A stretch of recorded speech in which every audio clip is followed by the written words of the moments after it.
You know the feeling. You reach into a desk drawer to grab a tablet or an old phone you haven't touched in a week. You press the power button, fully expecting it to turn on, and nothing. The battery is completely dead. For over a century, the word off meant a physical disconnection. You flipped a switch.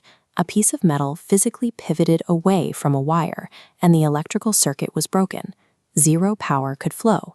But on consumer electronics, that true physical off switch quietly went extinct over a decade ago. The modern power button is a soft switch.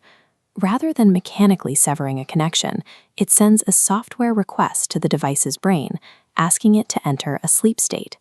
Pressing off triggers a secondary, highly complex operating system engineered specifically to run in the dark. To see what actually happens when your screen goes black, we have to look past the glass and down into the architecture of the motherboard.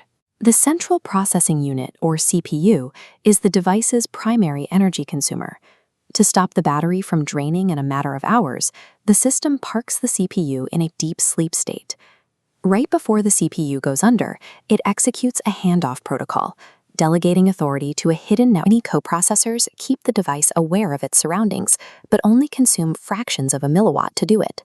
The device remains active, having transferred control to a specialized night shift hardware crew built purely for endurance over performance. Think of these active microcontrollers as bouncers working the door at a club. They sit there filtering a constant stream of environmental signals, deciding what is important enough to wake the main CPU. First, they maintain network handshakes. Even with a black screen, the device is quietly pinging Wi-Fi routers and cell towers, so your connection is already there. Second, there's background location polling. The night shift briefly wakes up the GPS receiver or Bluetooth antennas every few minutes just to log proximity data and track where the device is resting.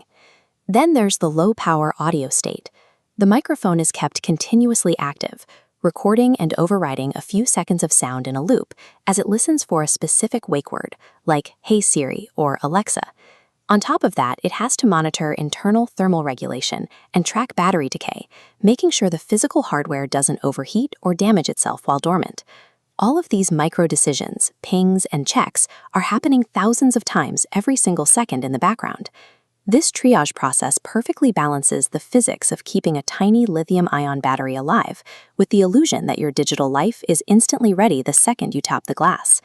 Zoom out from the circuitry of a single phone and look at the macro scale of our global infrastructure. There are currently billions of devices sleeping in dark rooms, living rooms, and desk drawers all over the planet. Because none of them are truly switched off, they are all quietly drawing electricity. Energy researchers call this invisible baseline consumption vampire power, or phantom drain. This chart compares the annual energy consumption of an entire nation to the global power drawn by electronics at rest. When you stack up the estimated global gigawatt hours consumed entirely by devices sitting in standby mode, it equals the total demand of a medium-sized country. This creates a paradox for modern engineering. Individual computer chips have become exponentially more energy efficient over the last 20 years. But because we produce so many more devices that demand this instant-on readiness, the total volume of phantom drain continues to climb. As consumers, we made a quiet trade. We gave up true electrical independence, the ability to physically stop a circuit cold, in exchange for the friction-free magic of instantaneous convenience.